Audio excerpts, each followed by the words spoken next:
Another breaking news story. The United States Supreme Court has just agreed to take up a case essentially that could weaken the separation between church and state. Basically, they're going to be deciding whether the nation's first publicly funded religious charter school should be allowed to open in the state of Oklahoma. The justices said they would review an Oklahoma Supreme Court decision that invalidated a state board's approval of an application by the Catholic Church in Oklahoma to open a charter school.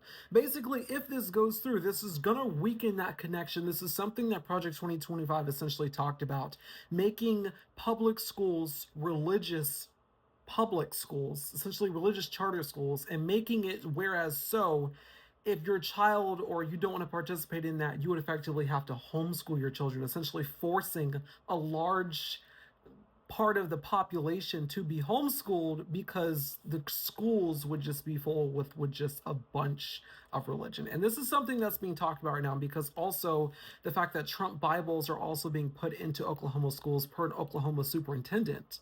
So that is something that's happening. But the Supreme Court is set to hear this case. And if they do, this could potentially set up for the nation's first publicly religious school, which is going to start having a ripple effect across the country and in Republican states. Follow here on the Jeremiah Patterson Show, your place for independent news.